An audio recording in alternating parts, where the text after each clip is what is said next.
أعوذ بالله من الشيطان الرجيم بسم الله الرحمن الرحيم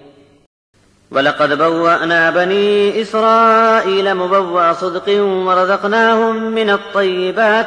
فما اختلفوا حتى جاءهم العلم إن ربك يقضي بينهم يوم القيامة فيما كانوا فيه يختلفون فإن كنت في شك مما أنزلنا إليك فاسأل الذين يقرؤون الكتاب من قبلك لقد جاءك الحق من ربك فلا تكونن من الممترين ولا تكونن من الذين كذبوا بآيات الله فتكون من الخاسرين إن الذين حقت عليهم كلمة ربك لا يؤمنون ولو جاءتهم كل آية حتى يروا العذاب الأليم فلولا كانت قرية آمنت فنفعها إيمانها إلا قوم يونس لما آمنوا كشفنا عنهم عذاب الخزي في الحياة الدنيا ومتعناهم إلى حين ولو شاء ربك لآمن من في الأرض كلهم جميعا أفأنت تكره الناس حتى يكونوا مؤمنين وما كان لنفس أن تؤمن إلا بإذن الله ويجعل الرجس على الذين لا يعقلون قل انظروا ماذا في السماوات والأرض وما تغني الآيات والنذر عن قوم لا يؤمنون فهل ينتظرون إلا مثل أيام الذين خلوا من قبلهم قل فانتظروا إني معكم من المنتظرين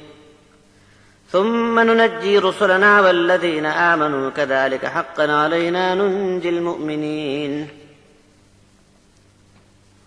اور بنی اسرائیل کو ہم نے رہنے کو بہت اچھی جگہ کر دی کہ سچے مالک بن گئے اور کھانے پینے کو خوب صاف ستھری چیزیں عطا کر دیں، لیکن یہ لوگ بھی علم آنے کے بعد پھوٹ میں پڑ کر برباد ہوئے۔ بے شک تیرا رب قیامت کے دن ان کے اختلاف کا فیصلہ کر دے گا۔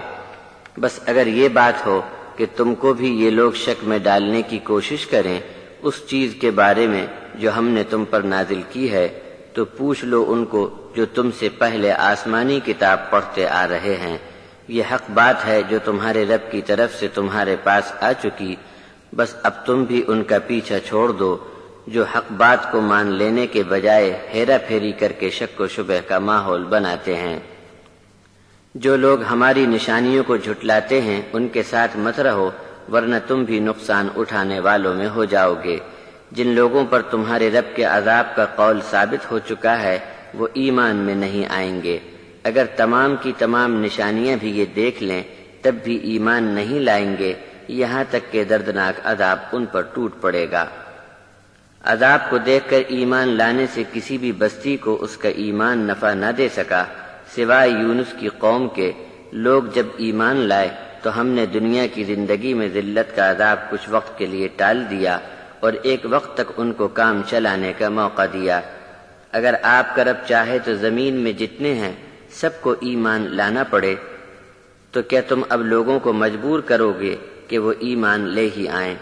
کسی جان کے بس میں نہیں کہ اللہ کے حکم کے بغیر اس کو ایمان آ جاوے۔ جب لوگ عقل سے کام نہیں لیتے تو اللہ ان کو گندگی میں ڈال دیتا ہے۔ ان سے کہہ دو کہ آسمانوں اور زمین کو آنکھیں کھول کر دیکھو، ہر جگہ کیسی کیسی نشانیاں موجود ہیں۔ باقی رہے وہ لوگ جو ایمان لانا نہیں چاہتے، ان کو کسی نشانی اور ڈر سنانے والوں سے بھی فائدہ نہیں ہوتا۔ کیا ان کو اپنے انجام بد کے دیکھنے کا انتظار ہے؟ ہاں، ان سے پہلے لوگ بھی برے دن دیکھ کر گزر چکے ہیں۔ آپ کہہ دو کہ اچھا تم بھی انتظار کرو اور میں بھی تمہارے ساتھ انتظار کرتا ہوں۔ پھر جب وقت آ جاتا ہے تو ہم اپنا پیغام پہنچانے والوں کو اور ان کے ساتھی ایمان والوں کو نجات عطا فرماتے ہیں۔ اسی طرح ہم پر حق ہے کہ ہم ایمان والوں کو نجات عطا فرما کر رہیں گے۔